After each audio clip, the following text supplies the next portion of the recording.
kenceng tapi murah, nggak bisa reliable. Jadi itu kayak cepet, bagus, sama apa tuh kalau bisa kita beli barang cepet, bagus, sama murah gitu. Nah, ya sama persis.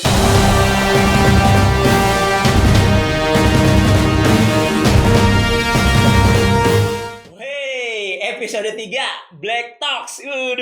Sama teman-teman gue nih, ngaku-ngaku temen nih gue. Halo Mas Yuda, apa kabar? Kita nggak boleh salaman ya kayaknya. Oke, Waduh, Mas Yudis. Halo. Nah, ini siang hari ini Black Talks tamunya lumayan seru nih, karena temanya apa men? Temanya? Black Auto Dyno. Oh, Black Auto Dyno Test. The one and only ya, engine performance ceritanya di Indonesia. Masih boleh sombong nih gue. Wah, ini Mas Yuda dari AHT Mas Yuda ya? Ya, AHT Garage. IG-nya apa Mas? Di AHT Garage saja. AHT Garage gitu ya. Oke. Kalau Mas Yudi di Engine Plus ya? Engine Plus itunya IG-nya apa Mas? Engine Plus underscore Motorsports. Motorsport pakai S ya? Pakai S, betul. Waduh, tuh jangan lupa follow. Ntar lu follow mereka dulu, langsung ke IG-nya Black Experience jangan lupa. Nah, sesuai dengan tema episode 3 ini, kita lah, maksudnya pengen ngobrolin soal Black Auto Dyno Test. Jadi ini kan sebenarnya sampai detik ini kalau boleh gua klaim satu-satunya engine performance show lah di Indonesia ya. Jadi Black Auto Dyno Test tuh mungkin kalau nggak salah dyno itu kita ngatur tuh dari 2007 tuh Mas, waktu itu 2007-2006. Pertama tuh kita belinya di Australia itu satu bed dulu nih, coba-coba dulu waktu itu satu bed dulu. Ternyata impact-nya bagus tahun awal. Nah, saya ingat banget tuh 2007 langsung ketagihan beli bed berikutnya. Jadi kita yang punya mesin dyno yang bisa dibawa-bawa dan kita jadikan sebagai satu performance dan hiburan lah ya gitu ya, sedemikian rupa. Nah, kebetulan mungkin Mas Yuda ada mesin dyno Mas ya di bengkel ya? Ada. Mereknya sama juga gitu kali ya? Merek sama. Mainland ya? Mainline. Itu emang Mainland tuh emang terkenal dyno berat apa gimana sih Mas? Enggak sih sebenarnya. Kalau dulu milihnya kenapa Black milihnya Mainline kalau dulu? Kalau dulu sih mungkin emang sales aja Enggak. Contoh gitu kan emang ada beberapa kan merek di Australia karena rata-rata kan pabrikan dyno Australia ya. Iya. Gue inget banget dulu tuh karena waktu itu si NASCAR tuh beberapa tim NASCAR tuh pakai produk si Mainland ini gitu. Terus akhirnya ya pihak kita NASCAR-nya pakai itu, ternyata pas dilihat-lihat segala macam, ternyata dunia banyak yang pakai segala macam, ya udah akhirnya karena yang masuk yang satu lagi kan sistemnya masih yang copot ban apa segala macam kan. Kebetulan kalau yang hub gitu, kalau yang ini ya udahlah, walaupun Mainland akhirnya ngeluarin juga yang hub ya akhir-akhir ini ya. Iya, akhirnya hub juga dia. Gitu. Nah, si dyno ini sebenarnya sejarahnya di kita karena kita bermain di industri modifikasi ini udah cukup lama lah. Kita pengen tuh ceritanya tuh pengen one stop show gitu loh Mas. Jadi kan modifikasi biasanya kan kalau apalagi Mas Yuda sama Mas Yudis kan anak performance ya, anak kebut banget kan. Kita sebenarnya karena ini temenan, kalau lagi disentul nih kita nggak ngomong. Kita perlawanan kita kalau lagi touring. Jadi nggak usah ngomong aja. Ini karena kita nggak usah ngomong, makanya kita jadi nggak ngomong. Nah jadi sebenarnya kan anak modif kan biasanya turbonya cuma cus doang bunyinya gitu kan ya. Nah untuk menghindari itu kita buktiin tuh di modif juga kita bikin satu tools lah, walaupun nggak mungkin kan mobil modif dibalapin gitu kan. Akhirnya salah satu tools yang memungkinkan untuk membuktikan sejauh apa performa peningkatan dan mengukur kan ya dyno lah mau nggak mau kan. Betul. Nah akhirnya itu tadi salah satu prasyarat untuk kategori-kategori tertentu, terutama kategori-kategori atas di Black Auto Battle itu ujian kelulusannya lah gitu kan. Ujian kelulusannya sih pakai di dyno ini. Soalnya banyak banget ya. Saya kan kalau sering-sering datang ke kontes-kontes modif gitu, serem-serem banget kan melihat tampangnya ya, tanda kutip ya, tampangnya serem-serem banget. Pas di dyno tuh saya sebutin aja deh, dulu gue nemu di Surabaya ada F8 udah habis-habisan gitu. Nggak sampai 50 HP Mas. Ada yang kayak gitu ya? Ada. Ya fokusnya nggak di situ berarti. Fokusnya di looks-nya. Masih bayang. Komentar masih bayang. Kalau di kita milih dyno sebenarnya gini sih. Jadi memang ada ceritanya juga. Kalau saya itu dulu waktu di Amerika kan kita di sana banyaknya pakai Dyno Jet sama Oke. Mustang Dyno. Jadi Oke. Dyno ini tuh sebenarnya mereka kan banyak. Heeh. Ada Dyno Jet, ada Mustang Dyno waktu saya di Amerika. Nah, cuman begitu pulang ke Indonesia, Heeh. kita itu kan di belahan dunia sebaliknya Amerika kan. Iya. Kalau kita mau beli barang kan yang harus kita pikirin pertama kali itu support after sales-nya kayak gimana. Oke. Iya kan? Oke. Sama aja gitu loh. Kita Iya, mau beli iya, mobil iya. baru juga seperti itu gitu. Iya. Nah, karena kita di Indonesia, kebetulan sebenarnya orang Australia ini gila-gila juga mobilnya kan. Betul. Lihat dia punya merek apa aja, ternyata dia punya Dyno Dynamics sama punya Mainline. Betul. Dyno Dynamics itu kita udah cukup familiar sama yang ada di KS Nusa. Kita nggak apa nyebut bengkel lain ya. Apa-apa. Ini bengkel-bengkel sahabat kita semua soalnya. Semua hopeng. Semua apa ya? Nah, KS Nusa itu kan pakai Dyno Dynamics. Dia itu Australian based juga kan Iya, sama. betul. Itu bagus juga dynonya. Jadi Oke. Australia ini kayaknya memang punya satu set standar kalau mereka membuat dyno. Oke. Semuanya itu mesti SAE lah. SAE itu kan Certified Standard SAE Standard American Engineering. SAE. SNI-nya sono deh. SNI sono lah gitu. SNI sono. Nah, jadi semua perhitungan power dia itu berdasarkan itu gitu loh. Oh gitu. Nah, cuman memang dyno Australia masuknya di Indonesia kan belakangan. Iya. Dan cuman ada beberapa lah paling yang kita tahu tuh cuman ada gue punya Mainline, Black Mainline, Mainline yang juga. satu lagi Mainline tuh ada Di itu Solo. di Solo sama Elika tuh Mainline. Oh, Elika tuh mainline. Elika Mainline. Oh. Elika Mainline juga. Jadi Tanam juga ya, ditanam ya tapi ya. dia tanam tapi dia AWD. Kalau kita kan 2 WD. WD. Nah, dia AWD. Nah, di Solo juga ada tuh. Kalau Solo custom karena dia lebar. Nah, iya, benar. lebar. Nah, Dyno Dynamics pun itu juga ada beberapa. Di Bandung ada satu, di sini ada satu juga ya. Dyno Dynamics satu ya di sini ya. Masuk video. Di Palembang ada juga satu. Oh, di Palembang ada ya? Palembang ada satu. Dyno Dynamics. Nah, jadi Australia itu memang masuknya agak telat. Yang pertama masuk ke Indonesia itu dulu kan Dastek Dyno ya. Dastek Dyno betul. Nah, Dastek Dyno ini memang ini dari bapak-bapaknya kita dulu lah. Maksudnya dunia Senior otomotif, lah, senior otomotif di Indonesia ini kan sebenarnya kalau mau dibilang nggak maju juga jangan mau kita. Iya. Kita sebenarnya maju karena itu dari dulu sebenarnya ya. Iya. Panutan-panutan kita yang zaman dulu aja juga sampai sekarang kita masih respect gitu loh. Betul. Nah, zaman dulu mungkin karena resources belum sebanyak sekarang, dulu paling enak itu memang Dastek Dyno, harganya nggak terlalu mahal. Oke. Inertial dyno gitu. Nah, tapi dari situ kan sebenarnya kita harus tahu nih, setiap dyno itu sebenarnya hanya sebuah alat ukur. Oke. Yang paling mutlak kalau kita mau tahu mobil itu kenceng atau enggak, udah pasti drag race. Oke. Kita ngomongnya ET. Iya. 200 meter berapa, 400 meter berapa, 0-100 km per hour berapa, itu fix. Kita mau ngedyno di dyno mana aja, bacanya bedanya berapa aja. Iya. Kalau kita tes 0-100, mobil kita segitu-segitu aja. Segitu-gitu aja ya. Itu yang mutlak. Nah, jadi sebenarnya angka memang penting gitu. Oke. Tapi jangan terlalu dibaperin. Jadi ibaratnya Sampai gini, dyno pun jangan dibaperin. jangan dibaperin kan dia cuma hanya sebuah alat ukur gitu loh. Oke, Kalau misalnya menurut alat ukur itu mobil kita pelan, ya jangan dibaperin. Kita cek beneran, coba 0-100 gua berapa. Cek pakai stopwatch 0-100 gua 15 detik. Oh ya pelan mobil gua kan gitu. Iya kan? Ya udah kalau pelan ya udah Ya terima udah aja terima gitu ya. aja gitu loh. Maksudnya jadi ya memang gak usah terlalu dibaperin. Nah, tapi dari situ makanya sebenarnya saya sih banyak dapet juga sih customer kan yang nanya. Di Indonesia tuh susah sih kita. Kalau dyno mainline itu sih bacanya sama Australia biasanya agak rendah ya. Ya, emang angkanya kayaknya kecenderungannya psikologisnya emang lebih rendah gitu. Nah, secara psikologis itu emang rendah. Apa kita nyebut tuh heartbreaker dyno lah. Pematah hati gitu. Gitu. Kita ngerasa mobilnya kenceng gitu kan, naikin. Aduh, ternyata mobil gua pelan segini ya, gitu ya kan. gitu dah. Nah, tapi sebenarnya sih nggak pelan juga karena setiap dyno pasti punya database kan. Kita bisa compare dengan mobil-mobil lain yang udah pernah dyno di situ. Iya. Misalnya kita naikin mobil kita 50 HP, aduh sedih kan? Iya. Tenang, kita lihat dulu mobil merek ini, model ini, standar tuh berapa. Iya. Buka data kita compare. Iya. Oh, standarnya 40, berarti mobil lu kenceng. Dibandingin standarnya. Iya kan? Iya, benar-benar. Atau sebelum melakukan modifikasi di dyno dulu. Di dyno dulu. Ukur yang sama. Bener, dengan alat ukur yang alat sama. ukurnya harus sama berarti ya. Jadi Tahu gainnya berapa gitu kan. Oke. soalnya gini, banyak sih yang memang datang ke bengkel. Kalau kita punya dyno memang pertanyaannya suka rada-rada konyol juga sih sebenarnya. Jadi kayak misalnya dia datang gitu, mobilnya mau dimodif gini. Dia mau ngejar misalnya 500 HP misalnya gitu ya, 500 HP. Nah, tapi sebenarnya ada pertanyaan lagi nih yang harus kita confirm. Ini sebenarnya juga berlaku buat teman-teman semua yang denger nih. Mau kalian ini yang punya mobilnya atau juga tunernya lah gitu. tunernya atau bengkel-bengkelnya juga gitu. Iya. Ini kita semua harus nyamain dulu. Setiap kali ada yang ngomong saya mau 300 HP, itu sebenarnya harus ada pertanyaan selanjutnya tuh untuk kita confirm. Oke. Di dyno mana? Oke. Ya kan? 300 HP ini di dyno mana? Di mesin dyno merek apa merek gitu apa? ya? Oke. Satu. Bensinnya apa?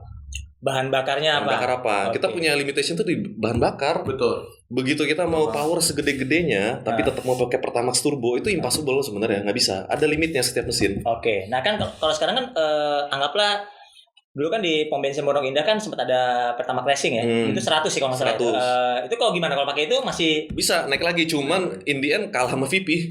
VP Racing berapa sih? Fuel. Racing fuel. Racing fuel itu berapa itu? Dapat hasilnya lebih banyak. Lebih banyak, dia 120. Tergantung ada yang kan banyak tipe-tipenya juga. Jadi Iya. racing Oh, gitu. fuel itu aja dibagi ke Dibagi lagi. tipe-tipe. Harganya beda-beda juga. Iya. Harganya itu mereknya beda-beda. Mereknya juga Merek banyak, juga. merek banyak. Oh, gitu. Dan ada misalnya kayak misalnya oxygenated dan enggak. Iya, Oh. betul. Ada yang lebih kayak oksigen, ada yang Oh, less gitu. oksigen, macam-macam sih. Kalau boleh tahu racing fuel itu berapa duit sih? Per liter apa per kaleng? Per kilo? Per 50 liter atau per 20 liter. Biasanya tergantung sih kalengnya. filenya 20 liter. 20 liter. Ya, kita ngomong let's say kalau di sini Anggaplah rata-rata lah. VP lah ya. Gitu. VP kurang lebih sih harganya sekitar 4 juta Iya, satu betul. file. 4 juta 20 liter. 20 liter doang. Tinggal dibagi 20 liter berapa? Murah. Kalau ngisi sekali murah. Oh, gitu. Kali-kali sih jadi. Jadi sebenarnya perlu diingat gitu. Misalnya kita kan kayak misalnya teman-teman nih mau bangun mobil gitu, kan pasti butuh opinion banyak kan. Pasti nggak ke satu bengkel doang, pasti ke Engine Plus misalnya nih. Ya. Ke Sunter gitu ya kan jauh. Habis itu coba ke BSD ke HT, tanya lagi gitu gimana sih kalau gue mau ngebangun gini kayak atau gimana gitu ya. Second opinion lah. Second opinion ya. itu nggak salah, cuman mindset kita harus tahu dulu. Kalau kita udah mulai ngomongin angka HP-nya, kita harus tahu kita mau ngejar HP segitu tuh di dyno yang mana, Oke. merek apa, karena setiap dyno bacanya beda-beda. Betul. Itu satu. Kedua, bensinnya apa? Karena kalau misalnya kita mau 5, misalnya kita mau 1000 HP, terus kita ngomongnya mau pakai Pertamax turbo.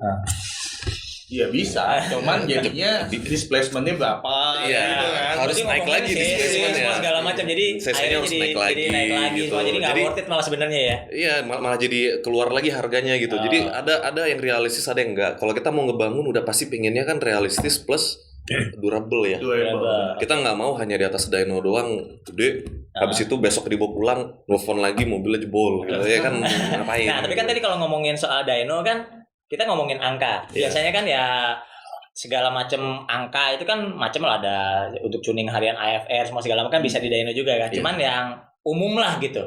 Horsepower dan torsi. Sekarang kalau gua ke Mas Yudi dulu deh, Engine Plus. Torsi sama horsepower lu pilih mana? Torsi sama horsepower. Sebenarnya balik lagi ke peruntukan mobilnya untuk apa. Oke. Iya, kalau memang banyak main di high RPM pasti lebih banyak main di horsepower. Tapi kalau lebih banyak low to mid RPM pasti lebih kepake torque-nya gitu. Oh gitu. Tapi biasanya ya paling gampang kalau misalnya kita di sirkuit mungkin lebih banyak horsepower. Tapi kalau misalnya off-road yang butuh mid and low and mid RPM-nya lebih banyak pasti pakainya torque sih. Oh gitu Ya itu sebabnya juga kayak misalnya peruntukan final gear-nya beda dan dia punya penggunaan velgnya juga beda. Nah itu semua ngaruh banget sih. Ngaruh banget dan ya. sangat saling mendukung sebenarnya. Saya terkaitan nggak bisa berdiri sendiri dua-dua itu ya. Betul. Kalau Mas Yuda gimana? Benar itu juga. Benar kok, setuju. Jadi gini, balik lagi tuh sebenarnya mobilnya mau dibikin buat apa? Itu requirement lagi. Requirement Itu pertanyaan berikutnya lagi sebenarnya. Iya, jadi misalnya kita harus tanya nih, orang misalnya ngemodif mobil tuh bukan hobi yang murah sih sebenarnya ya. Betul. Jadi sebelum kita mau nge-spend kan kita harus tahu dulu kita mau apa, mobil kita buat apa. Oke. Jadi dari situ nanti ketahuan kita mau fokusin di mana gitu. Kalau misalnya off-road ya udah pasti ya ke arah torsi dong kita butuhnya ya kan. Dan tugasnya kita berdua sebagai bengkel juga sebenarnya ngarahin customernya juga, mancing juga gitu loh. Jangan sampai maunya kemana beli nih? barang yang salah. Iya, Jangan sampai melakukan modifikasi yang nggak sesuai sama konsep dari awal gitu segala macam. Nah, ini kan ngomongin customer kan segala macam, berarti kan apa ya? Teman-teman di sini kan sering banget ngadepin apa ya, orang BM lah banyak mau gitu kan. Banyak mau kalau duitnya banyak, oke lah. Enggak maksudnya. Cuma kan kadang-kadang ya. Enggak maksud gue gini.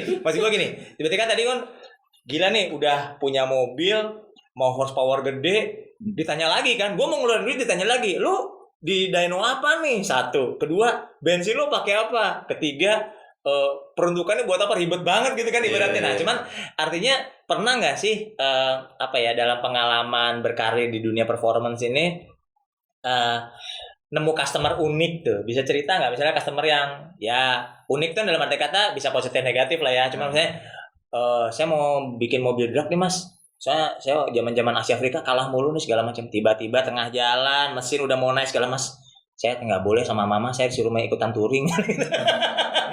Saya kayak gitu misalnya. Ada nggak customer lucu gimana, mas? Sudah ada nggak? Ada sih, cuman mudah-mudahan dia nggak denger juga. Sebutnya bunga. Jadi pasti ada sih kalau customer kayak gitu. Cuman kan in the end kan biasanya nih bengkel kita itu ngebentuk market sendiri yang akhirnya orang-orang ke situ itu yang memang udah tahu tujuannya gitu ya. Udah tahu gitu ya kan, kayak biasa nggak new entry ya? Iya, bukan new entry yang baru main. Kalau yang baru main pasti di pinggir bengkel lain dulu lah yang lebih murah. Nyobain dulu lah ya kan. Oh jadi berarti udah nyobain, udah bonyok di bengkel lain gitu. Lu AHT sama engine nyebokin gitu. Sebenarnya sih gini, mesin itu prinsip kerja mesin itu sebenarnya sangat simpel. Aplikasinya sebenarnya yang memang membuat kita juga harus mikir juga. Untuk kita mau ngejar target tertentunya itu kita butuh mikir. Mesin itu cuma butuh 3 kan, udara, spark sama fuel kan. Udah cuma 3 itu doang karena dia itu air pump sebenarnya. Semakin gede dia bisa nyedot udara, semakin gede powernya. Jadi mobil yang cc-nya mesinnya makin gede, pasti power lebih gede. Misalnya kita ngomong Honda K20 2000 cc. Kenapa orang-orang masangnya K24 bloknya? Supaya 2400. Displacementnya lebih gede. Torque lebih gede, power lebih gede. Soalnya dia multiplier semakin gede cc. Jadi there's no replacement for displacement. Itu udah pasti. Nah, itu satu. Nah, kedua, ada lagi nih bubble lagi nih sebenarnya. Tapi selama kita tinggal di bumi nih, ada yang namanya hukum alam. Kita cuma bisa milih 2 dari 3. Jadi ada nih mahal atau murah. Ini satu bubble nih ya, tulisannya mahal atau murah. Satu lagi kenceng atau pelan. Satunya lagi reliable atau enggak. Ada 3 bubble nih berarti ya. Kita cuma bisa milih 2 sebenarnya dari 3 itu. Jadi bisa 3-3-nya. Nggak bisa. Jadi misalnya gue pengen mobil gue kenceng tapi reliable. Udah 2 nih, pengennya kan. Yang satu lagi berarti mahal bikinnya. Nggak bisa murah. Nah, kita mau bikin kenceng tapi murah, nggak bisa reliable. Jadi itu kayak cepet bagus sama kalau misalnya kita beli bahan cepet bagus sama murah gitu. Sama persis. Kan? Cuma bisa pick 2 gitu ya. Jadi selama kita hidup di dunia, kalau kita udah pada di surga semua kita bisa dapat. Tapi sih mesti bilang juga kita ini nggak lebih jago daripada yang bikin mobil beneran, mobil kayak yang dari pabrik. Kita tuh nggak lebih jago. Desainer awal nih, desainer mobilnya engineering pabriknya ya, engineering dari si pabrikannya nih. Kenapa? Karena 3 bubble itu mereka berusaha kenain semua. Mobil baru itu kalau kita beli baru itu tenaganya lumayan kok. Di tengah ya kan. Tengah-tengah. Lumayan kok gitu. Reliable kok, bisa 3-5 tahun aman betul. Enggak. Selama cicilan belum lunas, enggak jebol ya. Jadi mereka mikirnya udah lebih dalam sebenarnya. Dia lebih dalam karena kalau yang kita lakuin kita nge-eliminate banyak hal gitu loh. Jadi kayak misalnya mau ngejar apa power ya ada yang harus kita kurangin. Iya kan? Ada konsekuensi untuk ngelakuin itu gitu. Jadi ya memang Indian sih semuanya untuk balance aja, dan ini yang harus diketahui dulu lah basicnya. Jadi soalnya terlalu banyak orang datang gitu kan, kayak gue mau mobil 500 HP bensinnya ini gitu ya, tar dulu HP-nya nih dyno mana. Kalau kita mau ambil patokannya dyno yang itu gitu ya, dari awal kita pakai itu terus. Jangan ganti-ganti, nggak ada gunanya soalnya. Alat ukurnya berubah-berubah, yang satu penggarisnya panjang, yang satu pendek. Yang satu senti, yang satu inch gitu kan. Ibaratnya nggak ketemu ya. Nggak ketemu gitu. Nah, ibaratnya tadi kan kita ngomong performance, jadi kan lo gue mau 300 HP nih segala macam. Kadang-kadang ya kalau gue suka nemuin nih di Black Auto Battle gitu ya, tah di dyno, tadi modifnya gitu. Kadang-kadang ini mobil udah speknya dibuka mesin kan ketahuan lah, wah misalnya mesin gede nih, kencang, turbo segala macam. Tapi ya gue jadi ingat gitu, remnya tuh mereka suka dilupain. Jadi kadang-kadang tuh, jadi gue jadi ingat zaman dulu tahun 90-an di Bandung, gue punya temen ya, dia anak balap liar lah, tuh mobil termasuk paling kencang di Bandung. tapi akhirnya dia berhenti karena nyelakain orang, sampai meninggal segala macam gitu ya. Kenapa? Karena mobilnya kencang doang, kagak bisa ngerem tuh mobil. Itu gimana kalau soal brake segala macam itu, kalau di AHT dan di Engine Plus itu masuk dalam satu package nggak? Gimana sih? Kan? Masuk sih sebenarnya. Minimal brake pad pasti upgrade. Malahan sih sebenarnya kalau menurut gue bukan cuma rem doang sih, tapi lebih kepada lu suspensi, terus kayak misalnya contoh ban yang lu pakai, mulai dari ring diameter velg yang lu pakai, jadi semua itu mulai mendukung lah semuanya ya. Bukan mendukung aja, tapi membuat mobil yang sesuai dengan modifikasinya.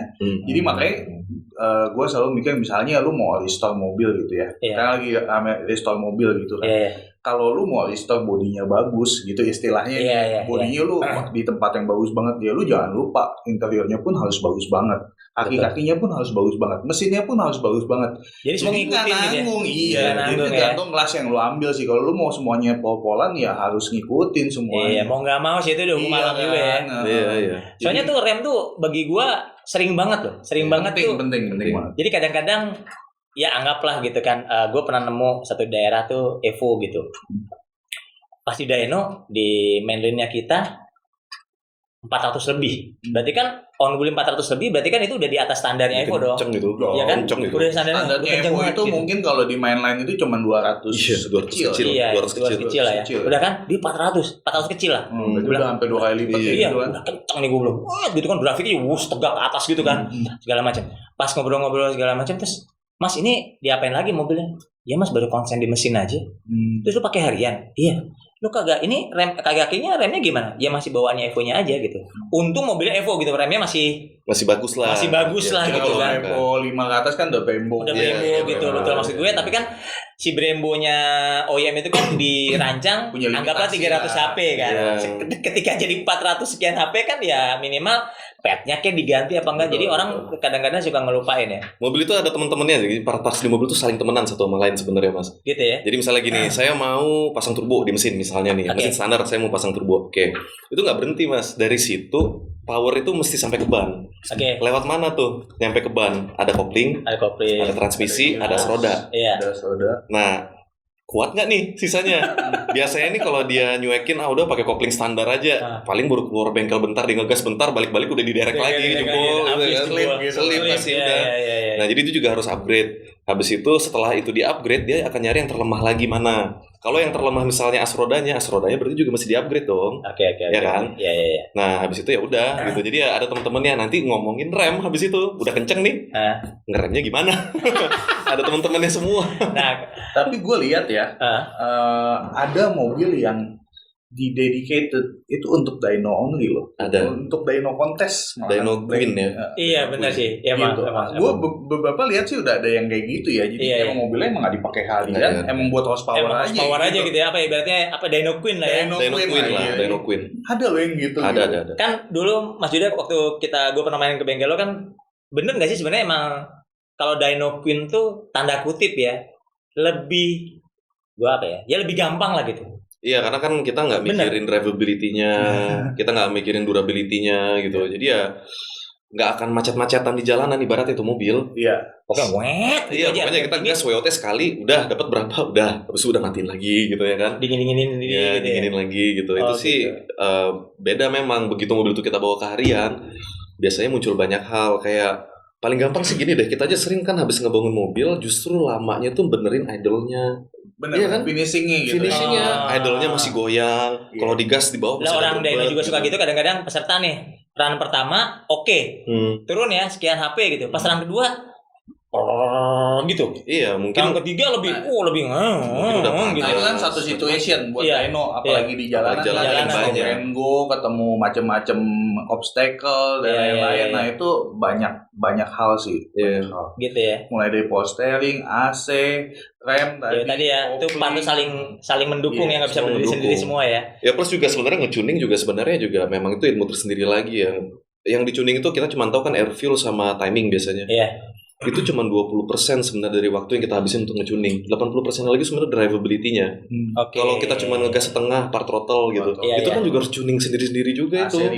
AC request begitu nyalain AC, gimana caranya supaya RPM nggak drop? Kan biasanya kalau nyalain AC drop mati atau apa gitu. Nah, ini gimana AC request dan digas AC-nya juga mati. Di gas di RPM berapa AC harus mati dulu. Belum protectionnya, kalau misalnya suhu air di atas 105, timing turunin dulu 5 derajat, safe mode-nya gimana gitu. Itu 80%. Ya? Iya, belum ngomongin cold start. Cold start di mobil pagi-pagi mau kita nyalain sampai dia panas. Itu kan beda ya. Jangan sampai pas mau nyalain ini start susah banget ya. Itu kan juga perlu di-tuning tuh. Betul. Kalau kita ganti pakai standalone lah misalnya ya. Nah, itu kita beneran nge-tuningnya harus datang pagi-pagi. Jadi kayak gue gitu ya, datang pagi-pagi ke bengkel gue nih. Gue niat mau cold start tuning yang gini. Itu buset dari pagi gue beneran. Effortnya udah pokoknya habis subuh langsung berangkat. Jadi gitu gue pengen tahu kondisi se-ekstrimnya kalau dingin gimana. Jadi supaya si yang punya mobilnya suatu saat dia ke Bandung atau kemana, pagi-pagi start nggak susah. Itulah kenapa tadi. Itulah kenapa kostum mahal ya. Itulah sekolahnya yang bahasa kostum yang mahal ya itu gitu ya. Nah, ini belok dikit nih kan. Kalau Engine Plus, kalau AHT pernah ikutan dyno-nya Black gak sih? Belum pernah kita, tapi jadi penasaran sih. Penasaran ya? Asik. Engine Plus ikut dong, banyak udah, yang Engine Plus ya? Iya. Wah berat sih kalau dia udah ikut sih. Powernya gede-gede kalau Engine Plus bikin. Nah kalau Engine Plus kemarin kan Jakarta kemarin ya? Masih nggak sih kita masih hold record nggak sih? Oh masih dong. Yang mana? Yang mana? Sekarang yang Supra ya? Bukan. Evo terakhir Evo 4. Evo 4 itu berapa dapetnya? Kemarin 700 sekian. 790 nggak salah ya? Bus berapa? 3 nyampe. 3 banget. Sama bener-bener ngalahin itu. Copot tuh ya waktu itu ya. Iya. Gimana cara AHT ngalahin ya? Berat. Enggak, maksud gue gini kan. Itu kan pengalaman lo gitu kan. Itu lo kan di sport, pengalaman lah pasti itu kan jalan-jalan ke luar negeri, ke event lain segala macam. Nah, ketika pengalamannya, euforianya di Black Auto Dynates tuh bisa bagi pengalaman nggak Engine Plus gimana tuh? Emang gimana sih menurut lo event ini gitu? Menurut gue sih salah satu event yang jelas, maksudnya secara hasil menurut gue nggak kira-kira gitu ya, nggak punya konsep lah ya, jelas. Dan euforia dapat banget sih, maksudnya secara kalau penonton, terus exposure dan segala macam ya, dapat banget sih. Menurut gitu gue bagus banget sih. Keren dong event gue sekarang. Ya cuma satu-satunya kalau Iya. Lagi sih. Kalau balik lagi sedikit ke Black Auto Modify-nya, itu tadi. Jadi tanda kutip emang si mesin dyno ini jadi apa ya? Jadi polisi. Iya. Nelanjangin. Iya. Aduh. Kita nggak usah ngomongin ya. Jadi kadang-kadang nih, kan kalau di final battle kita itu si Mr. Todd Lewis itu datang di final. Dia Mr. Todd justru dia dial sama segala macam, si dyno tuh dia operate aja, udah pokoknya semua mobil gue ngegas, percaya sama gue segala macam gitu kan. Nah, mobil modif datang, wah nih mobil keren ya itu mesinnya, wah segala macam gitu, tiba-tiba pas diikat running pelan langsung turun. Gue nggak berani ngedyno. Kenapa? Ini ya satu alasan pertama, ternyata ya tadi pas rodanya goyang, buka roda, karena bisa pakai spacer semua segala macam kan, miring ternyata, jadi baling-baling gitu. Ini siapa yang nanggung insurance ya? Ya maksudnya nggak proper buat dilakukan. Nggak proper di segala macam. Terus ketika misalnya Mr. Todd bilang kan sama yang punyanya kan, ini nggak bisa nih gini jelasin. Tapi yang punyanya ternyata tetap mau. Ya udah bikin surat pernyataan. Oh iya. Kalau ada apa-apa segala macam sebenarnya dia tanggung semua resiko dan segala, kita nggak mau ini segala macam, surat pernyataan bos kayak gitu. Jadi itu terus ada juga pernah mobil drag datang, mesin stok lah, mesin standar, tapi udah kem tinggi gitulah, udah grok keren nih gue bilang kan, digas maset pas gigi 3 keluar itu radiatornya copot. Apanya? Radiator. Jadi bukan radiator, selang radiatornya copot. Oh, jadi air keluar. bersihin dulu dong. Iya, nggak bersihin lagi. Kebul gitu kan. Iya, wah kita nih bingung kan segala macam udah bawa apa namanya apa udah segala macam ternyata air yang keluar kan ini bingung kan kita. Aduh, ada aja. Cuma emang jadi emang di situ udah ada komposisi khusus. Jadi akhirnya di modify-nya kita yang menjadi polisi itu guidelines-nya lah salah satunya itu harus bisa di dyno. Di dyno itu. Jadi akhirnya setelah itu ya tadi kan saya gini Mas, kalau di penjurian modifikasi itu presentasi itu kan semua by speak racun kan. Contohnya Mas Yuda nih, mesin saya ganti cam sekian. Oh saya polis segala macam. Ya lu nyebutin spek 2 halaman juga panjang. Lah orang kita cuma ngelihat doang di atasnya kan kita nggak bisa ngapa-ngapain. STB itu ya istilahnya. Apa STB itu? Speak tai babi. Speak tai babi. Boleh. Bener bisa sih karena baut yang kita ganti juga bisa kita taruh di situ. Bautnya titanium. Bisa gitu ganti ya. Nah, cuma kan ketika kata-kata itu kan lu bisa berpuisi, mesti di-proof gitu ya.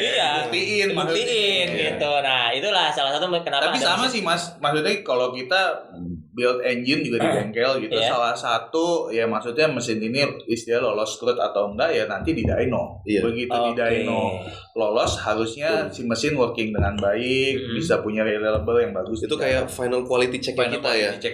Jadi kan memang kalau kayak Engine Plus sama AHT kita memang builder kan. Bengkel tuh sebenarnya juga banyak ininya banyak spesialisasinya. Nggak ada satu bengkel yang bisa semuanya. Aliran lah istilahnya. Nah kalau kebetulan Engine Plus sama AHT kita memang builder. Kita biasa bangun mobil dari nol walaupun pinginnya sih nggak juga sebenarnya capek bikinnya dari nol. Nah kan nggak tahunya gede bos. Tapi ada juga bengkel-bengkel yang bisa yang jagonya nih jualan barang untuk masang bolt on. Itu banyak tuh kayak misalnya intake jualan intake doang gitu. Intake pasang itu bisa banyak. Nah, jadi kita harus tahu dulu juga sebenarnya bengkel kita itu yang kita datengin itu spesialisasinya apa. Jadi jangan salah pilih bengkel gitu loh ibaratnya. Oke, jangan salah pilih bengkel. Berarti banyak sebenarnya salah pilih bengkel. Itu salahnya bukan salahnya bengkelnya juga sebenarnya karena bengkel itu emang udah fixed condition punya spesialisasi masing-masing. Betul. Kitanya sebagai yang window shopping nih. Makanya tadi kita berdua bilang mobilnya mau buat apa, mau dibikin jadi apa. Kalau misalnya kita mau bikin mobil off-road nih ya, jangan masuk ke bengkel resmi, ibaratnya bengkel resmi. Bengkel resmi kan harian doang kan. Ya nggak akan bisa dia bangun mobil off-road gitu. Lebih seperti itulah ya. Ya, jadi harus tahu lah kita gitu. Ini kompetensi bengkel yang mau kita pilih ini cocok nggak dengan requirement-nya. Kalau cocok, hasilnya pasti memuaskan. Nah, belok dikit. Tadi Mas Yuda udah panasin dikit tentang tuning-tuning tadi dan Mas Yudi Engine Plus tadi makanya ongkos tuning mah apalagi berkaitan sama dunia komputer lah digital segala macam ya berarti kan oke nih sekarang kan lagi musim nih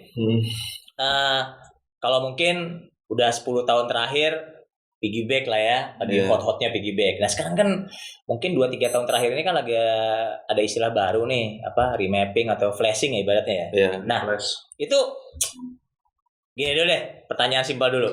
Lu pilih remapping apa reflashing atau itu apa piggyback? Sebenarnya sih kebutuhannya juga sih. Jadi setiap barang, setiap produk itu kalau makin banyak pilihan tuh bagus karena opsi jadi banyak. Yang menang siapa? Yang menang kita sebagai user karena kita punya pilihan banyak. Nah, cuman jangan gegabah juga gitu. Kita harus tahu buat apa. Kita butuhnya apanya gitu ya. Setiap kita milih sesuatu pasti ada bagusnya, ada jeleknya. Flash bagusnya tuh dia paling praktis. Kabel-kabel nggak ada yang harus dipotong. Jadi tuh mobil ibaratnya kondisinya tuh nggak diapa-apain. OEM look aja pokoknya standar gitu ya. Jadi ECU masih standar, konektor sama sekali nggak disentuh, kabel-kabel itu masih dibungkus rapi semua bawaan pabrik aslinya. Tinggal kita colok dari OBD, terus kita flash, naik berapa HP gitu ya kan. Itu praktis sebenarnya. Nah, tapi itu kan punya limitation juga. Dalam arti kata kalau misalnya kita mau modif yang lebih ekstrim, misalnya 2 kali lipatkan atau 3 kali lipatkan powernya, ini udah bukan menjadi opsi yang bagus lagi gitu loh. Bukannya nggak bisa, tetap bisa, tapi effortnya terlalu besar. Nah nanti naik ke piggyback ini kita harus potong-potong kabel kan. Cuman flexibility dia untuk nge-tuningnya lebih enak karena dia biasanya nih ya udah live tuning. Kalau flash itu kita harus data log dulu, jadi kita rekam dulu mobilnya. Data sebelumnya lah gitu. Datanya ini kita rekam dulu, kita nge-tuning based on data. Jadi nggak live. Nggak live tuning benar. Kalau misalnya si piggyback ini beberapa udah ada yang bisa langsung live, udah hampir kayak standalone beneran.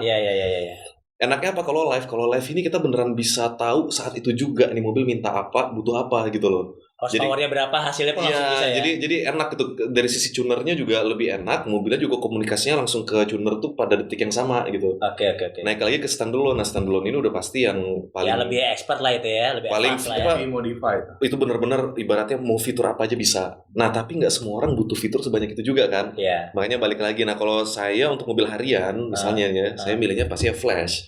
Misalnya saya punya mobil harian yang sekarang populer tuh BMW ya, BMW atau VW kan bisa di flash tuh. Betul. Nah, kalau misalnya saya punya mobil gitu buat harian, saya nge-flash aja. Emang saya mau 500 HP di jalanan harian macet-macetan nggak butuh gitu ya kan? Pilih yang itu. Tapi kalau si bawa enak segala macam.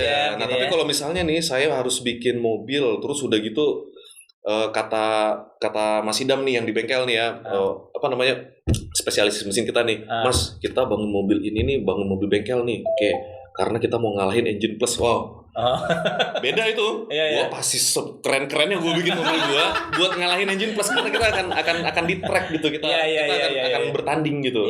Itu beda lagi. Jadi nanti arahnya pasti gua on purpose balik lagi. Nah, kalau Engine Plus sendiri itu kan kemarin waktu gue main kesana kan, waduh, kalau yang belum pernah ke Engine Plus sih itu kayak mall. Seru lah, bersih segala macam gitu. Maksud gue itu gimana kalau lepas sepatu nggak? Pokoknya kesana seru lah. Oke, udah. Nanti gue dompet kok. Dia terima apa aja, terima. Nah, kalau tadi apa si flashing sama piggyback lah gitu kan, itu gimana tuh? Ya sebenarnya hampir sama sih sama Mas Yuda, apalagi Mas Yuda kan memang concern di bagian tuning ya. Tapi memang yang pasti apapun yang diambil, mau reflash, mau piggyback, pastikan memang yang pertama vendornya punya after sales terhadap barang yang dibeli. Reflash pun punya after salesnya. Oh, reflash pun ada after sales ya? Ada juga ada. Kayak misalnya upgrade program dan lain-lain. Jadi itu tetap berkembang terus sih. Yang kedua pastikan punya dyno. Karena memang tune-nya itu untuk bisa dapat yang maksimal yang harus di dyno gitu. Oh, jadi minimal kalau untuk flashing itu misalnya ya before and after gitu. Before dan after, dan juga bisa tahu setiap RPM-nya itu bisa di logging kan semuanya. Kan misalnya lu mau coba di gigi 4 kan, kalau di jalan raya bahaya gigi 4 coba sampai RPM misalnya 7.000. Ya kan speednya juga udah berapa gitu kan. Berapa? Udah pego lebih lah pasti. Memang maksimalnya di dyno sih. Kita bisa tuning dengan istilahnya kondisi dengan semua kondisi yang ada gitu. Lebih aman juga pastinya kan. Betul. Dan yang berikutnya sih yang pasti untuk mobil-mobil sekarang itu kan lebih banyak yang direct injection. Dan direct injection itu punya sistem yang banyak berbeda dari mobil-mobil fuel injected yang sebelumnya. Gitu. Nah, itu memang kecenderungannya sekarang lebih banyak ke reflash untuk lebih praktis juga gitu. Iya, gain horsepower-nya juga lumayan gitu. Cuma memang balik lagi itu mesti dilakukan dengan vendor yang pengalaman sih soal itu. Vendor pengalaman berarti ya paling nggak ya tadi ada dyno apa segala macam bisa jangan sampai mobilnya gitu ya. Iya, jangan sampai mobilnya maksudnya buat coba-coba gitu kan. Itu bahaya sih.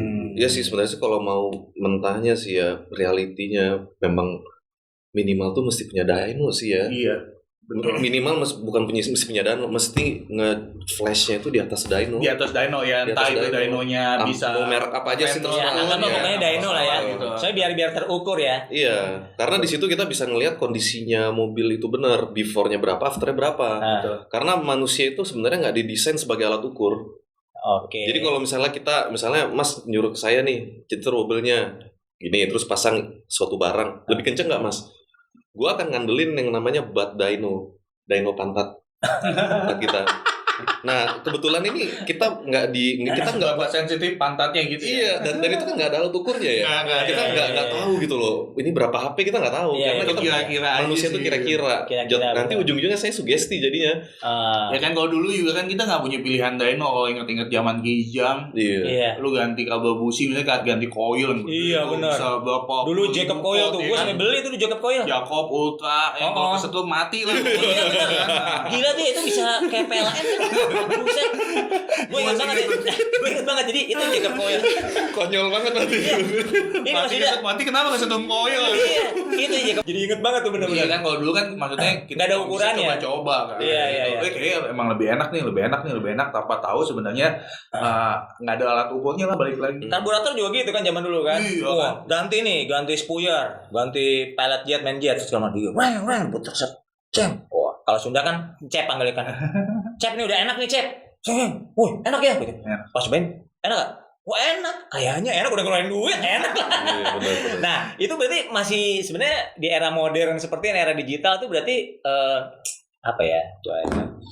Bengkel psikologis tuh masih ada. Ya. Itu ya kan kita kan sebenarnya kan yang kita lakukan ini kan dilakukan oleh engineer sebenarnya gitu. Engineer tuh nggak ada kira-kira nggak ada. Engineer itu semua harus terukur ya. Betul. Dan juga nggak bisa bilang misalnya bisa lebih kenceng tanpa tahu kenapa sebabnya misalnya kayak gitu. Nah itu nggak bisa gitu. Harus ada explain-nya. Harus ada sebabnya kenapa. Gitu. Iya. Itu nggak bisa kayak gitu ya. Nggak bisa. Nah soalnya kan kalau kita lihat zaman sosial media kan, tiba-tiba ya ibaratnya anak mobil lama lah, anak lama kan udah ketahuan lah, misalnya tadi kayak Nusa, kita ngomongin Sigma, Om Soleh gitu kan. Kalau yang karbu tuh Bar Speed tuh gini banget, Om Barto gitu. Om Barto mah sampai sekarang masih serem loh. Masih serem. Dia kalau tuningnya cuma kayak telinga gitu kan. Iya. Wah. Nah ini menurut saya sih sebenarnya jawabnya ke talent. Itu udah nggak bisa teknis ya, itu udah gift itu ya. Itu ada sedikit giftnya gitu. Jadi ada sisi artnya. Iya, art benar. Ada sisi seni benar-benar. Fully engineer. Iya. Gitu ya. Tapi itu juga nggak, kita sebagai engineer yang teknis juga pun kita tetap respect. Iya. Karena kalau kita butuh alat ukur untuk bisa tahu gitu loh. Iya. Kalau kita nih ya.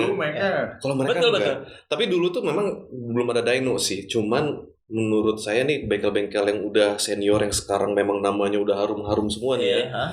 Kalau kita mau tarik track record ke belakang, rata-rata mereka dulu ikut drag race.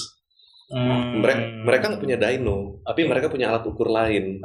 Drag race. Iya. 400 meter. 400 meter ya. Coba kita ganti spuyar naik berapa detik? Naik 0,5 detik, berarti spuyar yang ini bener. Betul. Mereka juga punya database, cuman ya punya balapan lah sebenarnya. Sebenarnya masih banyak faktor kan, kayak bisa drivernya berubah, bisa kan. Tapi minimal dia punya alat ukur. Iya. Tetap ada. Pasti ada. Feelingnya justru yang dulu. Sebenarnya minimal ada angka patokan lah sebenarnya. Iya. Sekarang sebenarnya jauh lebih mudah sih, maksudnya dengan banyak simple, punya alat dyno, punya alat logi. Benar-benar. Ibaratnya kalau punya dyno mah nggak perlu ikut drag race dulu, kita langsung aja naik. Apalagi pendeknya nggak ada. Iya kan sekarang lagi nggak ada. Ini gara-gara. Nah balik lagi nih, tadi kan balik lagi nih kan di sosial media lah, siapapun bisa jadi somebody gitu sekarang itu kan. Oh bisa. Betul kan? Nah maksud gua tuh di dunia percuneran, pengebutan juga begitu kan. Tiba-tiba anjir followernya gila gini. Pas lihat anjir dia udah ngerjain banyak gitu kan. Tapi misalnya maaf nih langkah-langkah yang tadi AHT sama Engine Plus sebutin tuh tanda kutip ya tidak semua lah, gue nggak bilang tidak dilakukan, tidak semua dilewati. Misalnya kayak tadi angka-angka tidak disebutkan, atau misalnya mungkin nggak ada dyno atau apa, ya semua by feeling dan perasaan gitu kan. Tapi itu emang fenomena itu ya. Jadi gimana itu kayak gitu? Ya gue sih nggak bilang yang kayak gitu maksudnya salah apa benar ya. Cuma maksudnya yang pasti sih kalau gue lihat yang sekarang yang bisa terukur aja lah, yang udah pasti yang aja pasti aja gitu. Lo kalau duit buat yang sesuatu yang pasti aja lah, gitu ya. Peace of mind juga kan, maksudnya lo nggak kira-kira lagi, nggak cari bukti deh, jangan terlalu kemana-mana janji. Second opinion, third opinion gitu. Tapi ada juga sih yang batu ya. Bukan banyak keliling jadi dia pusing ternyata gitu kan. Iya benar. Banyak insight buat dia. Iya, terlalu banyak masukan juga pusing juga sebenarnya. Gitu. Saya sih kemarin baru ngobrol sama temen yang di Amerika, dia kebetulan punya bengkel juga. Dia selalu ngomong kayak gini, ingetin kalau ngomong sama customer gini, jangan dengerin temen kamu. Jangan dengerin temen kamu. Tapi dengerin orang tua kamu. Bukan. tapi dengerin orang yang memang berkecimpung di bidangnya. Lebih profesional. Iya, jadi gini misalnya advisor lah gitu ya. Iya, jadi misalnya kita mau bangun mobil misalnya. Iya. Gue aja nggak nanya sama temen gue yang dia pun juga belum pernah bangun mobil, cuma baca-baca forum doang. Iya, baca forum. Dia jagoan forum dia. Iya. Jempolnya kencang banget. Iya, jangan gitu loh. Jadi kalau misalnya emang mau bangun mobil ya datangnya ke bengkel. Datangnya ke bengkel mau nggak mau ya tanya sama orang-orang yang udah biasa bangun bengkel gitu, bangun mobil. Saya kadang-kadang ya itu jadi ini ya, karena ya forum itu kan sebenarnya ya di dalam forum itu kan karena di dunia online kan kita bisa jadi siapa aja kan. Kita bisa jadi sales di situ, kita bisa jadi mau ngehancurin bengkel. Gue misalnya mata-mata jadi mau ngancurin AHT, mau ngancurin engine kan bisa aja kan, segala macam gitu. Maksud gue ya gue nggak tahu ya, mungkin gue orang dulu gue sih nggak terlalu, gue lebih suka tatap muka gitu segala macam ya, bener kan orang wawancara dulu banget Mas. anak lama nih. Soalnya teman itu sebenarnya bisa jadi toksik juga. Jadi gini, tadi kan sempat nanya kasus ada nggak yang kejadian aneh gitu misalnya di AHT sama customer-nya. Gue sih nggak mau nyebut namanya siapa, mau mobilnya pun apa gitu ya. Tapi kurang lebih kayak gini nih ceritanya. Jadi dia upgrade mesin di kita. Pokoknya tenaganya jadi 2 kali lipatnya lah nih si mesin ya kan. Nah dari awal tuh kita udah bilang mobilnya tuh Matic. Dari awal kita bilang Matic yang model begini nih masalah nih. Ini masalah. Ini kalau misalnya dinaikin power 2 kali lipat, ini bakal jebol. Nah dia ngotot. Enggak kok, kata temen enggak. Ya kan? Kata temen enggak. Kita ngomong lagi besoknya, ini pasti jebol. Kata temen enggak. Dalam hati kita, temennya jago juga ya. Bisa tahu. Kita udah bangun mobil banyak gitu ya. Temennya emang udah bangun mungkin lebih banyak dari kita kali ya bangun mobil gitu ya. Ya udah, akhirnya kita ikutin. Ya udah, maunya kayak gitu kan. Pasang plug, naik dyno, thread gitu. Naik dyno itu dapat tenaga 2 kali lipat. Sebenarnya sih kalau dia pakai manual kita bisa push lagi tuh 3 kali lipat sebenarnya. Cuman kan kita kalau tuner kayak saya gini kan tanggung jawabnya besar ya. Itu kan investasinya orang. Bukan berarti jadi tuner itu harus powernya selalu gede, enggak. Yang kita pikirin tuh mobilnya tetap harus reliable dan bisa dipakai kan. Itu kata-kata bagus ya. Iya, jadi gue nggak akan, kalau gue tahu ini bakal jebol, gue busa tubar, gue nggak akan ngebus satu bar, gitu loh ya kan.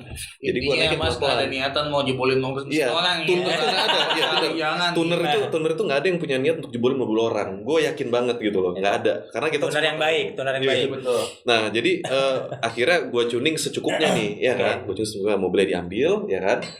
Mobilnya diambil, selang-selang 2 bulan dia balik lagi. Kata teman saya mobilnya pelan. Ngomong gitu, kata teman saya mobil pelan. Ini teman yang sama apa beda? Iya, gue nggak tahu. Temennya naik apa? Makanya Pagani jangan-jangan. Pelan. Jadi gimana mau dinaikin busnya gitu? Iya, coba dinaikin lagi busnya. Tapi bakal jebol loh. Nggak apa-apa kalau jebol, ntar gue beli transmisi lagi. Ngomongnya gitu ya kan? Oh, udah. Gue naikin busnya, bener naik lagi powernya nih. Berangkat sebulan kemudian nelfon, transmisinya jebol. Nah turunin lagi busnya, habis itu kalau bisa ganti itu doang, ganti fluida doang gitu, fluida si transmisi. Ya itu emang akan ngebenerin lagi sih ya. Tapi nggak ngebenerin sih, maksudnya membikin transmisi jadi bisa dipakai lagi. Tapi sebenarnya itu udah rusak, karena begitu kita keluarin olinya udah keluar gram-gram banyak. Gitu ya. Nah cuman nggak tahu kenapa nih temennya terus yang didengerin. Ini kan lama-lama capek juga gitu kita ya. Maksudnya kan kita minta nomor teman-temannya nggak?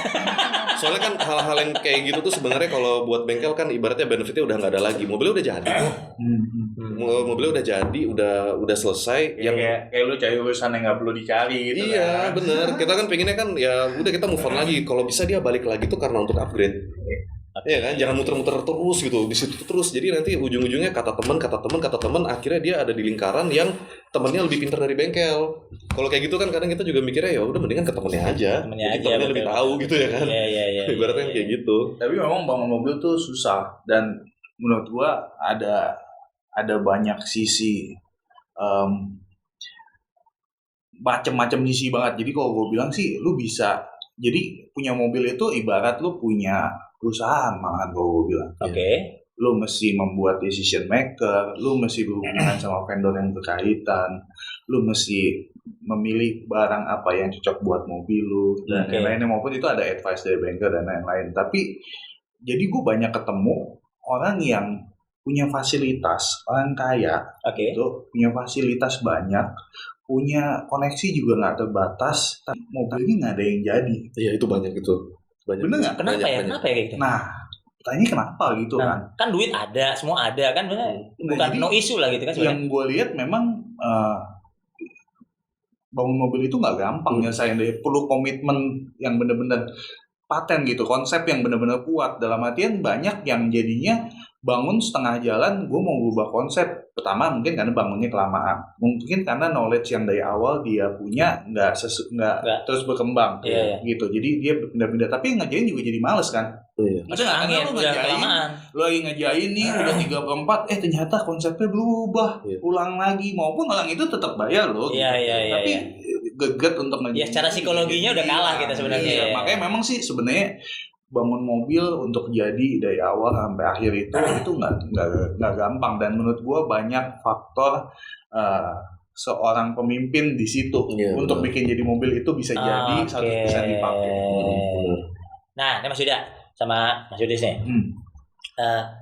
Kita ngomong stage 1 lah ya. Kita ngomong harian dulu nih. Car performance lah. Kita ngomong ya gua nggak ya maksudnya walaupun emang balap liar itu seru, tapi ya ini kan ceritanya forum resmi nih. Jangan didukung lah, jangan didukung. Tapi ya kalau nggak ketahuan boleh. Ya habis mau gimana gitu. Nah maksud gue gini, kalau stage 1 ya kita punya mobil tuh apa sih yang harus dilakuin di mobil itu stage 1 ya? Harus dimodif. Yang dimodif biar tanda kutip kerasa nih, ya dong. Maksudnya nggak psikologi doang, udah secara teknis apa nih kalau stage 1? Kalau gue sih sebenarnya balik lagi ke mobilnya mobil apa. Oke, ya kita mobil harian deh. Iya, mobil harian tuh misalnya nih kita nyebut misalnya Civic Turbo atau misalnya Lancer. Nah, itu jauh berbeda sih. Oke. Gitu, misalnya kayak mobil-mobil direct injection yang sekarang ini kalau gue lihat dia nggak bisa terlalu banyak dimodifikasi karena banyak batasan-batasan. Oke. Gitu. Nah, ya paling gampang lo lakukan ya misalnya lo ganti cold air intake, lo ganti dengan busi yang lebih bagus, lo ganti biasanya downpipe yang tadinya pakai katalitik jadi nggak pakai lagi, jadi less katalik. Terus misalnya knalpot, fuel system, exhaust system kayak gitu. Tapi kayak misalnya direct injection sekarang fuel systemnya aja nggak bisa diotak-atik dengan mudah kayak dulu gitu. Kita nambahin fuel pressure. Tidak pakai itu piggyback segala macam nggak bisa. Nggak bisa. Jadi cuma bisa dinaikin misalnya rate pressure-nya aja. Tapi kalau untuk ganti mekanisme fuel systemnya itu harus beli satu set dan harganya nggak murah. Gitu. Di piggyback aja juga mobil yang modern sekarang udah pasti check engine-nya keluar. Check engine-nya keluar biasanya. Itu udah nggak bisa ya? Udah terlalu smart ya. Iya. Si ECU-nya. Jadi makanya depends dari tergantung mobilnya ya. Iya, tapi kalau untuk mobil direct injection kebanyakan sekarang itu sih. Iya. Gue pernah lihat di YouTube tuh cara praktis ngilangin check engine, dicopot dashboardnya tuh dispidolin anjing gitu. Gue tuh nonton loh. Gue bilang apa nih, wah menarik nih, gue bilang si anjir nih bule, gue bilang bisa. Tanyaan gue lu tonton sampai habis nggak? Iya tuh, goblok lucu. Kalau maksudnya gimana stage 1 nih Mas? Gini, kalau saya sih sebenarnya stage 1 itu gini, itu kan sebenarnya kita memilah-milah dari full modifikasi cost saving ya costing aja sih. Budget lu berapa buat ngemodif mobil? Kalau budget lu kecil itu stage 1 udah gitu aja. Oke, kita budget kecil lah gitu, budget kecil itu apa yang dilakukan? Jadi stage 1 ini definisinya kalau menurut gue ini adalah modifikasi yang menaikkan derajat kita menjadi anak mobil. Iya dong. Anak mobil. Iya kan? Apa-apa aja nih. Berarti harus kita rubah sesuatu yang kelihatan sama mata. Oke. Knalpot. Supaya dia nongkrong sama temen ya, gue udah ganti knalpot, gue anak mobil. Iya kan? Suaranya berubah. Iya kan? Ukur suara lah paling ya. Gue angkat mesin, intake-nya udah berubah. Iya kan? Gue pakai open air filter nih, KNN nih. Gue anak mobil. Iya kan? Nah, jadi itu stage 1 itu menurut gue sih entry lah. Jadi itu step awal kita mulai ngemodif mobil. Kalau saya dulu ngelakuin itu waktu saya masih SMA tuh. Tapi itu maksudnya secara teoritis, secara terukur, secara engineering itu pas dilakukan ada perubahan nggak sama? Ada kok, ada. Ada dong ya. Jadi misalnya kita ganti, tinggal perubahannya lebih kecil kalau lebih tinggi. Ada perubahan. Makanya butuh dyno. Jadi gini, karena misalnya kita ganti intake doang nih. Sebenarnya tuh di YouTube sekarang udah, kalau kita nontonnya YouTuber yang di luar negeri ya, beberapa memang udah banyak yang dikit-dikit ngukur ke dyno. Ada beberapa YouTuber di luar tuh kayak Jadi bukan yang jual beli mobil itu ya? Bukan kayak adem. Kalau itu sini kan jual beli mobil. Ujung-ujungnya itu ya. Enggak dia kayak mobil murah 300 juta. Kayak gitu. Kalau suka mobil lihat kayak Adam LZ misalnya atau si Donut Media. Donut Media tuh benar. Donut Media kan dia coba lo kita pasang intake filter gimana powernya ya kan. Coba kita ganti header, ganti ini gitu. Nah, itu tuh sebenarnya hal-hal yang bisa kita lakuin sendiri dan itu nanti akan ketahuan hasilnya. Nah, kalau untuk ngomongin intake misalnya itu bisa dua, bisa ngesilin tenaga, bisa enggak, tergantung desainnya. Kalau misalnya desain intake-nya di ruang mesin juga dan nggak ada sekat-sekatnya, berarti dia ngisep. Intake lah nggak dingin, cuma filter doang. Yang diisep kan udaranya makin panas. Betul. Sementara kalau intake yang asli, kalau kita lihat itu kotak terus ada corongnya keluar depan, betul. Iya kan, itu udara dingin, lebih cocokan pakai yang standar daripada ganti gitu loh. Nah, kalau knalpot diameter misalnya digedein dikit atau mufflernya dibikin catless gitu, otomatis kan flow-nya lebih bagus. Iya. Flow lebih bagus ya otomatis ya powernya lebih gede gitu. Cuman sebelum dicuning ya naiknya paling cuma segitu-segitu aja sih ya, paling 5 HP sampai 10 HP. Oke lah ya. Cuman ya kalau yang gue lihat yang suka salah beli misalnya beli knalpot gitu ya, dia malah belinya misalnya knalpotnya emang buat yang stage 3. Iya, kegedean gitu. Salah spek. Jadi karena visualnya kan lebih bagus biasanya kan. Atau karena harganya lebih mahal doang. Yang mahal-mahal keren loh kalau kita pakai ya. Lebih mahal lebih keren. Belum bohong ya. Yang bohong emang orang-orangnya. Cuman salahnya kalau mesin dia masih standar sih nggak ada gunanya. Iya, jadi emang belum kebutuhannya gitu ya. Oke. Kayak misalnya filter juga kalau misalnya masih bener-bener pakai daily dan nggak ada modifan lainnya, kalau menurut gue pakai replacement aja. Iya, replacement aja. Nggak usah bikin open. Nggak usah bikin cold air intake yang udah ganti tunnel flame aja.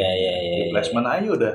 Simple sebenarnya, dan itu barang-barang kayak gitu banyak gampang dicarinya, sama dipasang juga nggak susah. Nggak susah ya. Di tit itu banyak ya. Iya kan. pokoknya tuh sebagai apa ya? Dibaiat lah, dibaiat bahasanya sebagai dilantik menjadi anak mobil. Iya, pokoknya itu benar-benar status. Syarat lah. Iya, begitu kita udah ngelakuin itu secara status kita otomatis naik, anak mobil. Anak mobil langsung follower naik nih. Iya, cuman ya seperti biasa di atas langit selalu ada langit. Berarti sebenarnya stage-nya tuh masih sampai bisa 100-100 ribu. Karena kalau kita misalnya nih ya, kayak misalnya saya baru main mobil. Gue baru main mobil nih, gue pasang knalpot macam-macam nih, gue udah ngerasa anak mobil kan. Terus gue main kayak Engine Plus kan. Gue main kayak Engine Plus nih. Langsung. Itu pasti jiper gue langsung. Langsung demam. Ternyata gue baru ganti gini doang mah, gak ada apa-apanya sama mobil-mobil yang di Engine Plus. Berarti kan kayak gitu. Jadi sebenarnya stage itu banyak banget dan semakin dalam kita nyebur, memang dasarnya makin gak ketahuan, terus aja udah. Dan main mesin itu makin kejam. Iya benar. Main mesin itu paling kejam kalau menurut gua. Di antara lu main yang lain nih, di mobil main mesin paling kejam. Lo ganti velg, ubah body, ya udah. Usah lu kalau tabrakan. Angkanya lebih ketahuan lah angkanya. Lo mau bikin kencang dengan resiko yang tinggi gitu kan. Lu mau bikin pol-polan gitu, itu kalau jebol mesin lo, ya lu beli lagi satu. Betul. Bener-bener hilang tuh. Hilang itu. Investasi yang beneran. Yang makanya mesin sih kejam. Gitu ya. Terutama buat balap-balap ya nggak? Buat balap-balap jebol, ya besoknya udah habis ya. Dengan ibaratnya ongkos 100 juta, pas jebol ya hilang, udah 100 juta lagi gitu. Dan itu alasannya kenapa orang-orang yang serius ngebangun mesin, kenapa mereka pakai Motec, Haltech misalnya ya, kenapa pakai yang standalone? Itu asuransinya mereka. Mereka udah spend berapa ratus juta di mesinnya gitu. Masa nggak mau invest di standalone yang pinter buat nge-manage mesinnya gitu. Dan itu ngejagain ya. Iya, jadi minimal bisa ngejagain minimal ya. Nah, tapi bener tuh semakin kita push lagi, ada apa-apa, ya risikonya makin tinggi kan. Paling kita kasih mesin. Sampai kita maksimalin si mesin, risikonya makin tinggi ya. Tuh mesin didesainnya 100 horsepower, lu bikin 300 horsepower kan, 3 kali lipat. Ya udah pasti resikonya gede. Pasti gede. Dan kalau udah jebol tuh mobil jadi model kit. Dipajang doang. Iya, mesin kalau jebol nggak bisa dipakai kan mobilnya. Iya. Itu jantungnya gitu loh. Dan itu yang paling mahal sebenarnya. Nah, balik lagi ke Black Auto Dyno Test nih. Kan ujung-ujungnya kan kalau di gue kan emang 2 kelas berbeda lah, cuma 3 kelas lah. Satu FFA, NA, dan FI kan. Ya kita ngomong kalau di mesin kan basicnya cuma ada 2 tipe mesin lah, ibaratnya natural aspirated, NA, sama satu lagi force induction kan. Nah, kalau betul nggak nih kesimpulan gue kalau di FI itu salah satunya ya tadi kan ngomong-ngomong berapa horsepower, berapa busnya gitu kan. Berarti kalau di FI salah satu kuncinya bus, betul nggak? Iya, bus lah. Semua sebesar makin gede busnya makin gede powernya pasti. Gitu ya. Iya. Itu udah pasti berjalan beriringan tuh, bus makin gede ya. Kalau dibandingin dengan cc yang sama juga tapi ya. Kalau cc mesinnya misalnya dibandingin 1000 sama 1500 sama 2500 cc gitu. 2500 cc butuh bus yang lebih sedikit. Lebih kecil untuk mencapai power yang dihasilkan yang cc kecil. Ya kadang-kadang kita bukan meningkatkan displacement doang, tapi lebih kepada volumetric efficiency. Dengan displacement sekian maksimumnya berapa sih nih? Gitu kan. Ya salah satunya dengan naikin bus. Tapi memang naikin bus itu ya mesti disertai sama yang lain ABCD gitu. 2 halaman itu ya? Iya, 2 halaman. Ponnya bisa 3 halaman. Oke. Jadi nggak cuma naikin bus doang. Nah kalau NA gimana? Kalau NA sebenarnya sama, dia naikin compression kan. Kalau dengan compression itu justru NA sih menurut gue lebih effort untuk membuat horsepower gitu. Kalau bus lu naikin busnya, kalau NA itu ya lu mesti naikin kompresinya terus dan menerus. Ibaratnya gini, kalau misalnya NA cost per horsepower lebih mahal daripada yang cost per horsepower dibanding turbo. Misalnya nih kalau kita sih ngebangun biasanya kalau dia turbo ya, biasanya itu 1 HP itu harganya 1,3 juta lah. Anggaplah seperti itu. Rata-rata lah, average lah. Kita beli kuda nih, kita kan beli kuda kan. Mobil gua masuk tenaganya gua ukur 100 HP. Gua mau jadiin mobil gua 300 HP, berarti gua nambah 200. 200 HP. Nah, 200 tambah 1,2 juta, berarti gua mesti nge-spare budget 250 sampai 300 buat ngejar 300 HP. Kalau turbo. Kalau NA itu per HP-nya 2 kali lipatnya. Berarti karena kalau NA kita nggak bisa 3 kali lipat powernya nih. Dari 100 paling kita bisa mentok tuh 200 mungkin. Tapi nambah 100 itu ongkos per horsepower itu bisa 3 juta ibaratnya gitu. Jadi 3 kali 100 300 juta. Jadi gue spend duit yang sama dengan bangun mobil turbo. Tapi turbo mungkin masih lebih kenceng. Cuman bedanya kalau NA itu ada gengsi ya. Bukan gengsi sih kalau gue bilang, tapi lebih ke fanatisme untuk mendengarkan suara mesin dengan RPM tinggi. Betul. Karena RPM pasti tinggi-tinggi. Dan itu kebetulan emang saat ini NA kayaknya kuasanya masih di Honda kayaknya. Masih ya. Honda. Itu di Surabaya ya. Itu KWW itu Surabaya. Gila loh. K24. Kalau nggak salah ya 250 gede. 270 gede. Gila loh. K27 K24. Jangan-jangan 27. Enggak 24. Tapi emang udah 24 udah aneh gitu, udah semua gede-gede segala macam. Wah, gila gue bilang. Kayak racing fuel ya dia ya udah. Iya. 270 sekian. Wah, berat sih. On wheel NA. Gila lah 270. Kelas NA ada CC-nya juga kan dibatasin kan? Enggak, kalau di gua enggak. Kalau di NA enggak. Wah, di NA enggak ada. Kalau V8 LS masuk gimana tuh? Tapi 4 silinder. Oh, 4 silinder. 4. Kalau itu kan V8 kan 4x2 juga. Boleh, tapi HP. jadi gini ya. 4 silinder. 4 silinder ya. Kali 2 cuman ya. Iya, maksudnya dia dyno pakai V8 tapi pokoknya potong 2. Bener-bener. Saya ikutan daftar 1 juta ya karena V8. Saya ikutan 4 silinder jadi daftarnya 500.000 gitu.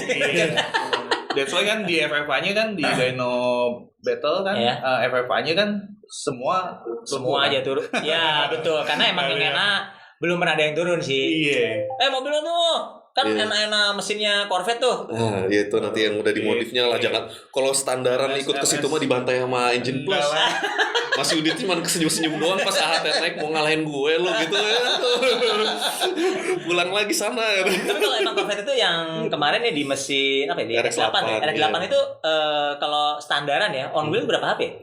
Kalau di mainline lah di mainline itu gue sih belum pernah ngetes, tapi kalau lihat di YouTube kan tinggal cek aja keywordnya kan paling mainline dyno LS1. Iya, LS1 gitu. Itu mainnya di 280 lah standar. Pakai bensin Pertalite ya.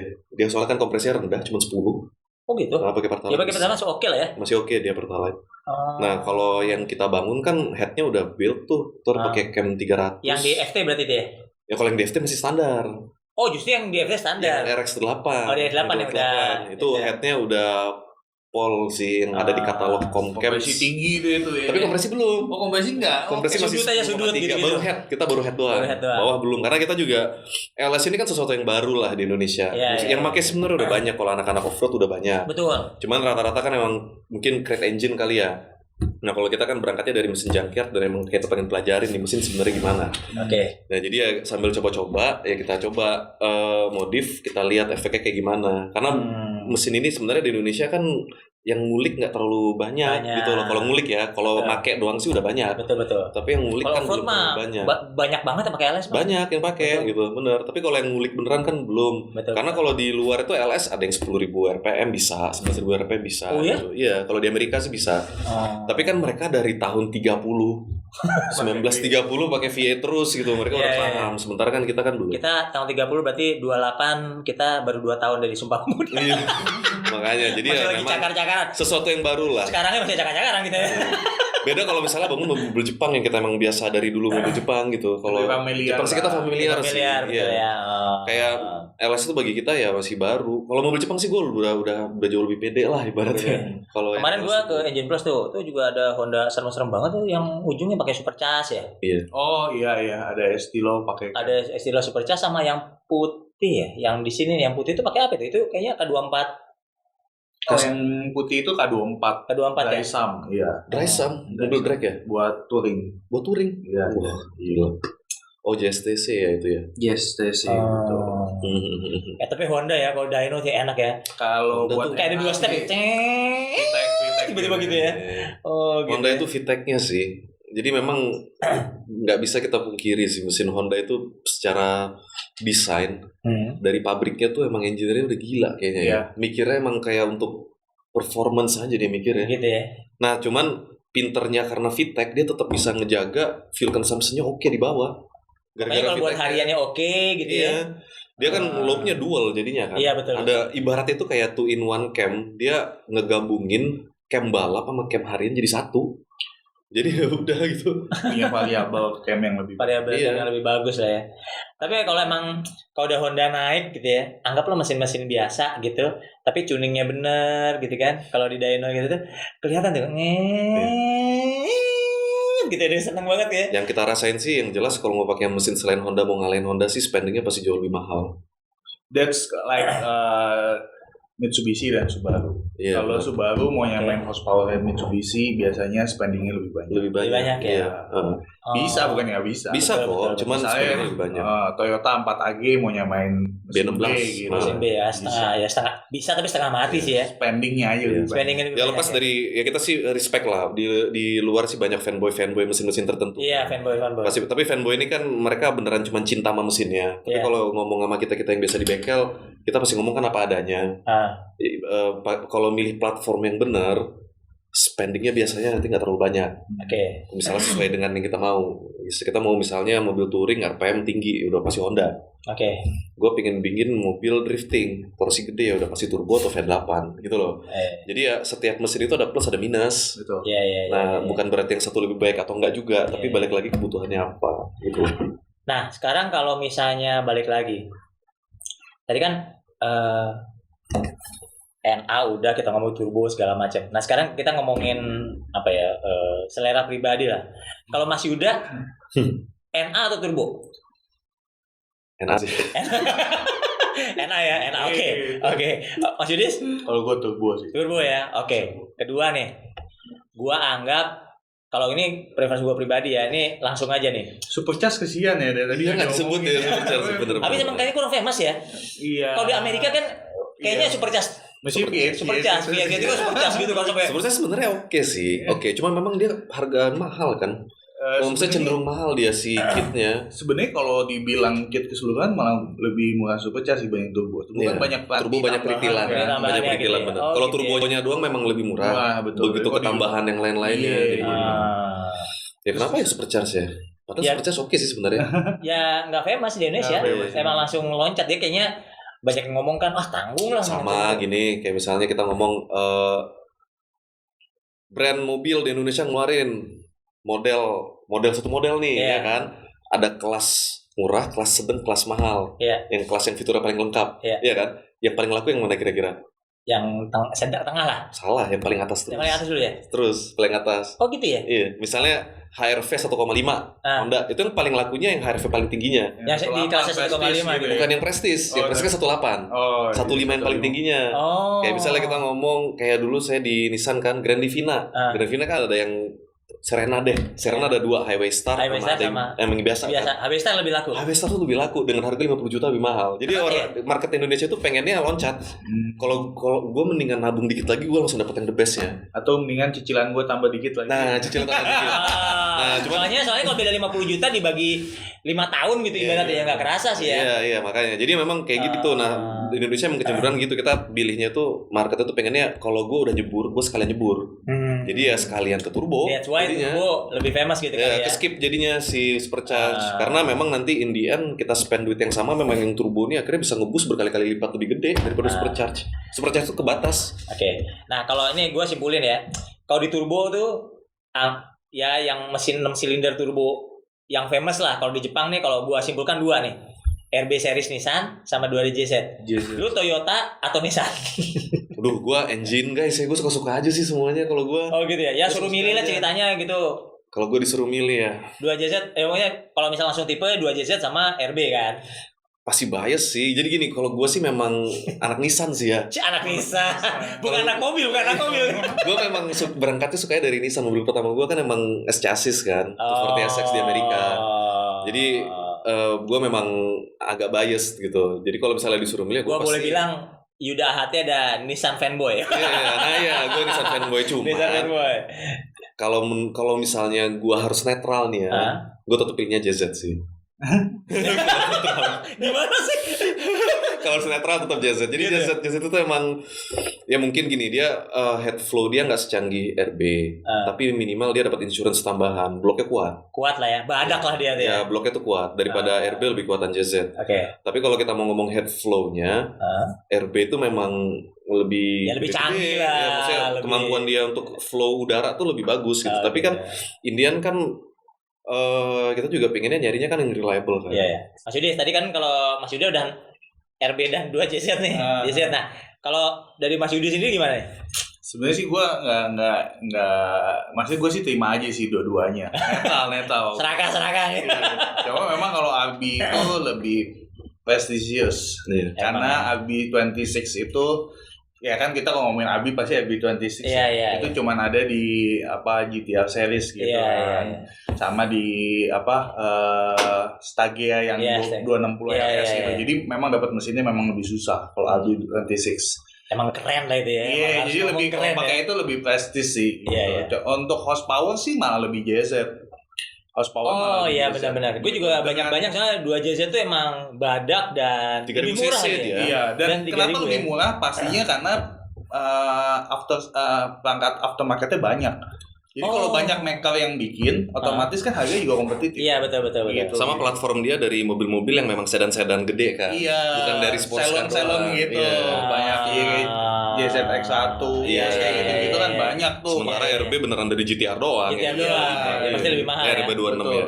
Untuk biaya modifikasinya sih juga gua rasa jauh lebih murah. JZ dibanding Abi. Gitu. Cuma kalau punya Abi pakai Abi 26 misalnya di chassisnya Skyline yang the way gila banget gitu kan. The best banget tuh anak mobil. Oke nih tadi udah ya. Selanjutnya adalah BMW dan Mercy. Mas Yuda. BMW. Langsung. Ya kita ngerjain juga dulu mobil itu kan banyak juga yang ke bengkel. Cuman dan touring kita juga ikut sebenarnya. Touring kan kita ikut kelas BMW kan. Oke, kelas BMW ikut ya. Kalau harus dipilih dari dua itu sih ya BMW lah. BMW itu performance partnya banyak gitu ya. Oke. Tapi kan ini karena saya ngeliatnya dari sisi performance kan. Iya pastilah. Kalau umur saya udah 65 tahun pakai supir gitu ya mungkin RC gitu. S-Class juga gitu. Ujung-ujungnya sih juga. Cuman ya kali pakai E36 kenceng di supir. Makanya kalau sekarang kan karena kita emang bengkel performance dan pasti bias lah kita karena performance ya. Ya BMW sih lebih banyak parts aftermarketnya lebih banyak dan mesinnya juga lebih enak lah untuk kita. Tunable. Ya, tunable lah. Keren tuh tunable. Kalau Mas Yudi gimana? Versi BMW. Kalau sih BMW kalau gua. BMW tetap ya. BMW. Lebih Kalau gue lihat BMW lebih banyak entry level juga. Iya. Jadi mau ngeladenin yang muda-muda lah, pasar muda ya. Dia regenerasinya bagus sih menurut gua. Gitu ya. Jadi kalau Mercy mungkin lebih banyak yang udah mature ya gitu. Iya. Om-om gitu. Gua banget ini. Sebenarnya kita udah mulai cari-cari Mercy emang Mas. Oh, siap. Oke, nah terakhir nih, ini kok tadi kan udah ngomongin semua Honda ya, gua rasa udahlah titiknya nggak ada lawan lah ya kayaknya ya. Oke, terakhir nih apa? Subaru, Mitsubishi nih. Subaru Mitsubishi kita ngomong Evo sama ya, STI. Evo sama STI lah ya, iyalah mau apa lagi? Iya kan, STI sama Evo kan. Iya, udah mau apa lagi? Evo lah. Kenapa Evo? Ya badak banget itu mesin, buset, si Evo itu iron block loh dia. Gila ya. Standarnya iron block. Terus kalau misalnya kita compare sebelah-sebelahan sama 2JZ, dagingnya tebelan 4G loh. Gitu ya? Ih, 2JZ orang-orang kan bilang, oh 2JZ sadis nih, bloknya kuat. Coba di sebelah-sebelahin deh sama 4G. 4G tuh lebih tebel-tebel dagingnya daripada 2JZ. Kalah di CC doang. Lebih gak irit bahan gitu ya. Iya, lebih boros bahan. Kasarnya kayak engineer-nya mikirnya tuh kayak kan kita mau ikut rally nih bro ya. Tebelin aja semuanya gitu ya. Itu tebel banget pasti. Stok besi semua. Cor aja langsung. Dan dia berat, bloknya juga berat. Berarti kan ribbing-ribbingnya kan sebenarnya bagus ya. Nah, jadi dari durability dia dapat. Kasarnya kayak kalau mau raw power banget gitu ya. Gitu ya. Evo sih udah paling bener. Udah nggak ada lawan lah itu susah ya. Iya. Kalau Mas Yudis? Waduh, kalau yang kenal gue sih pasti udah tahu jawabannya sih. Gue Subaru banget. Oh, ini udah Subaru banget. Kenapa nih? Menarik nih. Kenapa? Ya, itu pertama mobil pakaian gue gitu. Gitu. Iya sih. Lu di bawah tadi pakai apa ya? Lupa gue tadi. Gue pakai Legacy. Pakai Legacy ya? Iya. Oke.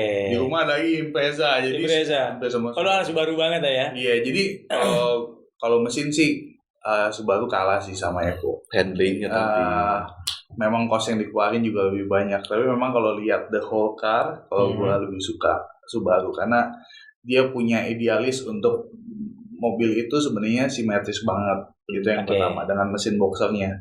Gitu. Yang kedua memang dia mikirin banget handling. Kayak center gravity-nya cukup bagus, mesinnya juga lower gitu. Dan dia punya kaki-kaki juga menurut gue beda sih sama Evo. Bawaannya pun beda sih. Kalau standar gitu ya. Berarti Subaru enak sih. Kalau kita adu standar sama standar itu sih kita udah pernah nyoba sih. Standar sama standar, STI sama Evo standar. STI sih. Dia tuh gimana ya, mobilnya terlalu balance benar tadi. Dia tuh balance karena mesinnya kan ceper. Terus handlingnya tuh enak banget. Disentul itu enak banget mobilnya. Gitu ya? Iya, kalau standar ya. Nah, makanya kalau misalnya kita punya STI Subaru, kalau misalnya gua suka nyaranin nih ya, kayak punya Subaru, ngemodifnya tuh yang wajar aja. Benar. Nggak usah diikutin gitu loh. Nggak usah diikutin 600 HP 700 HP nggak usah gitu loh. Nggak usah tahu banyak lihat YouTube ya. Iya, lihat YouTube gitu loh. Karena itu mobil sebenarnya the whole package-nya udah enak. Apalagi lu bisa dapat yang speksi gitu ya, yang lebih lightweight, engine-nya lebih horsepower lebih tinggi sedikit. Nah, itu udah agresifnya udah beda jauh. Udah beda banget ya. Kalau untuk harga ya, untuk harga pasaran di Indonesia itu mahalan mana sih? Mahalan Evo. Karena mahal. Sebenarnya jujur aja yang punya Subaru nih masih kelihatannya nih di masyarakat umum itu mungkin kayak yang mau beli Evo nggak sanggup jadi beli Subaru. Kayaknya gitu kesannya gitu. Kesannya. Padahal enggak ya. Ya karena memang harga marketnya di market lebih digoreng Evo gitu kan, naik dan lain-lain. Tapi memang gue lihat yang punya Subaru fanatik juga. Jadi biasanya punya Subaru nggak satu. Itu yang membedakan. Kalau udah pernah punya satu, biasanya dia nggak punya satu mobil.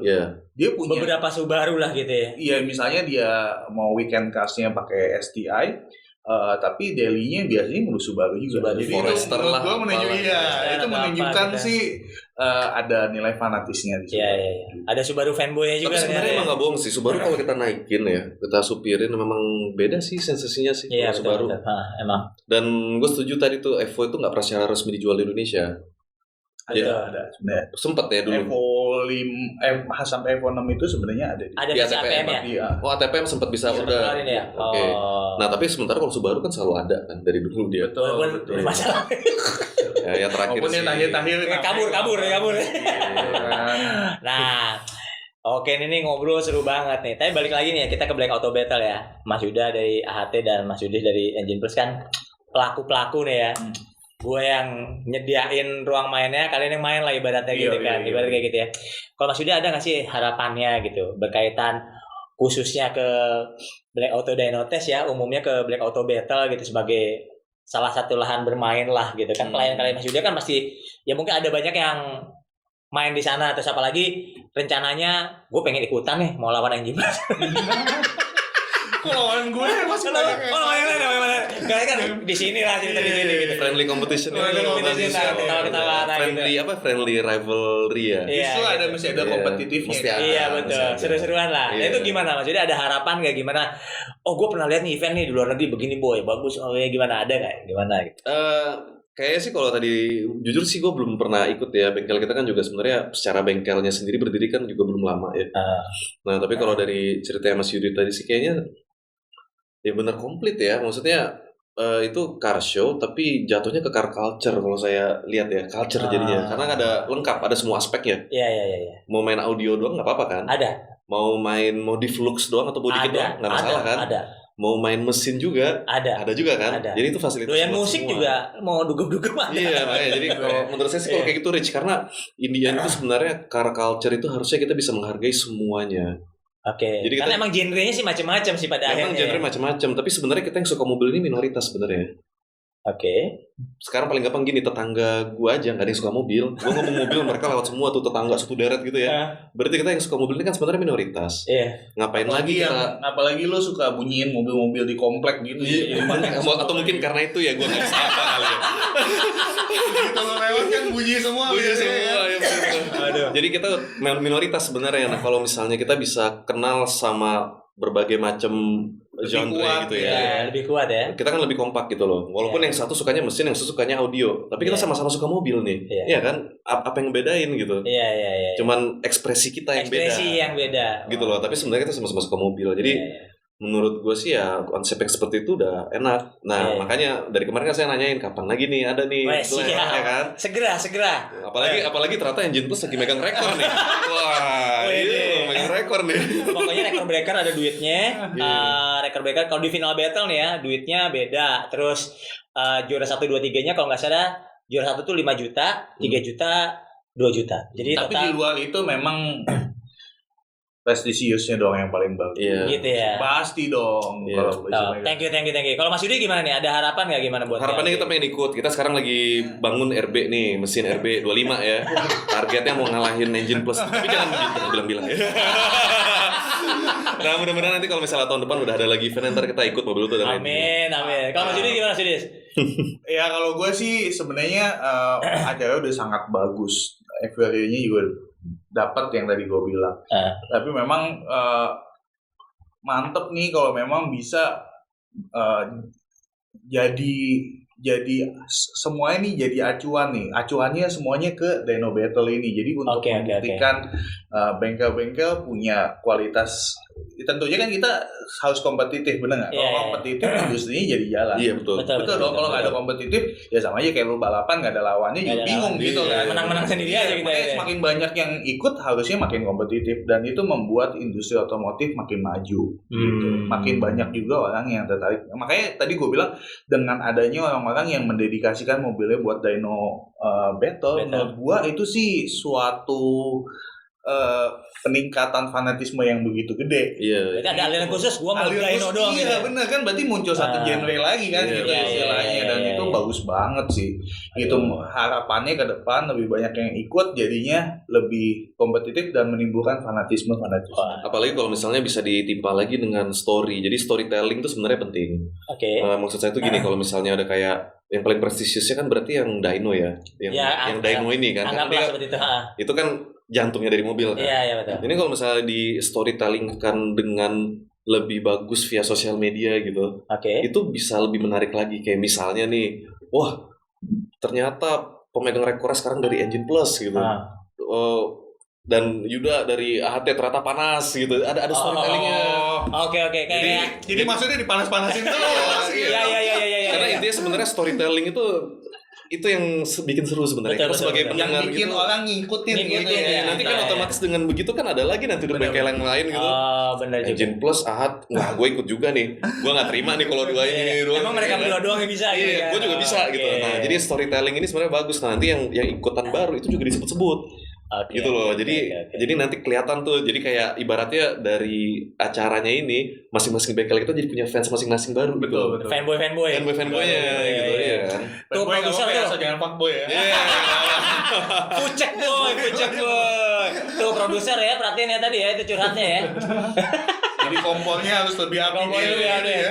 Waduh nih obrolan siang. Gorengan. Obrolan luar biasa banget nih siang hari ini nih. Ini prinsipnya kalau ngobrol nih tadi ibaratnya apa ya? Kalau cowok yang benar suka mesin tuh udah kelojotannya udah multiple kelojotan. Aduh. Oke deh. Tapi yang prinsip kalau kita kan udah di BAB itu kan ya tadi kan emang nyediain lapangan bermain kan. Ya big frame-nya seperti yang gue selalu bikin apa ya pernyataan lah gitu bahwa kita punya big frame. Big frame-nya yaitu balik lagi ya itu industri karena kalau kita ngomongin dari kalau kita ngomong dari bawah gitu ketika usernya anggaplah kita ngecat deh atau mesin ya kita ngomongin mesin ketika mesin upgrade ada part yang harus dibeli anggaplah beli busi cuma sekedar busi sama filter berarti ntar kan builder kan belinya ke toko kan. Betul. Nah toko beli busi dan filter. Nah toko dari mana? Dari importir kan? Dari maker atau atau dari importir dulu. Ibaratnya baru ke maker lah ibaratnya gitu kan. Itu kan berarti perjalanan bisnis yang lama. Betul. Di sini punya anak buah, di sini punya anak buah dan terus kalau itu baru dari sisi situ saja. Berarti dan kalau impact-nya besar ya. Betul impact besar dan kebetulan sih kalau gue boleh klaim ya BAB itu kan kita bikin daerah-daerah tuh. 3 bulan 4 bulan sebelum BAB misalnya di kota A gitu kan ya. Itu 3 bulan 4 bulan tuh Mas Yuda ya, terutama yang belum pernah ikutan ya harus ikutan ya next ya. Itu job-job bengkel-bengkel modif dan teman-teman itu penuh Mas. Jadi kalau kita kota A nih, Mas kapan Mas? Bulan Desember nih. Di mana misalnya Surabaya gitu kan. Surabaya. Itu dari awal tahun lah paling enggak ya atau 6 bulan tuh ya udah bengkel slot penuh gitu. Velg udah mulai saya mau ganti velg gitu, audio tuning ulang, mesin apa segala macam udah dari awal tuh udah marketing gue namanya Mas Bayu ya si Bayu ya. Baik. Gue ini jagain dulu ya slot buat klub gue nih. Oh segala macam gitu. Terus bengkel ntar itu audio berapa? Gue jagain dia ini segini. Terus untuk yang engine anak dynonya, Mas enaknya berapa? Kan kalau di gue kan emang kebetulan di BAB kan dibatasin Mas udah. Oh ikut itu dibatasin. Belagu banget ya. Keren. Eksklusif. Dibatasin soalnya saya kenapa dibatasin karena kita berpacu dengan waktu dan slot event kan. Iya benar. Gue pengennya yang pas dyno ya dyno doang. Iya benar. Ntar abis dyno kelar baru SPL. Ntar selang-seling mungkin ada dancer segala macam atau DJ. Ya kalau main semua mah gimana sih? Iya benar. Gitu. Jadi dancernya nggak kelihatan. Benar. Itu yang paling penting ya. Waduh seru banget. Aduh by the way, thank you Mas Yuda ya. Oke, sudah datang nih Mas Yudi, sudah datang. Thank you banget. Nih obrolannya daging semua nih, vitamin semua nih ya. Wih, stop banget ya. Thank you banget udah datang. Prinsipnya Black Belt semua. Jangan lupa pantengin terus Black Talks kita dengan episode selanjutnya yang pasti bakal seru banget dan jangan lupa pantengin terus Black Experience buat oh iya bener ya. Gue nggak dagang banget ya gue ya. Jadi apa tadi? Jangan lupa like, komen dan subscribe. Terus kalau komen-komen lu butuh narasumber apa, temanya apa, boleh lah di masukan gitu ya. Komen di bawah segala macam. Atau kalau punya YouTube channel. Kayak mau YouTube channel juga misalnya. Oh iya, YouTube channel punya nggak Mas Ade? Dulu sih sempat punya cuman enggak sekarang. Oh lagi enggak ya? Kalau Engine Plus? Ada. Apa? Di Emotion Plus Official. Emotion Plus Official ya. Itu YouTube channelnya ya. Iya. Boleh di subscribe juga lah itu ya. Nanti saya WhatsApp deh. Oke. Oke, itu jangan lupa balik lagi dan pantengin Black Experience buat informasi-informasi terkini dunia otomotif dan modifikasi dan juga gaya hidup tentunya ya. Thank you buat para co-sponsor kita ya, ada Brazen, ada Every Gaming, terus Digital Alliance Gaming yang untuk support game chairnya buat kita dudukin nih enak banget ya, walaupun tadi ada sedikit tapi seru banget obrolannya, daging semua, ilmu semua. Thank you banget Mas Yuda, Mas Yudis udah sediain waktunya, thank you banget. Ditunggu ya bangun mobil RB. Yes. Aduh, siap. Oke, itu aja. Jangan lupa pantengin terus Black Experience buat info terkini dunia modifikasi dan gaya hidup otomotif. Sampai ketemu lagi ya di episode berikutnya. Dadah.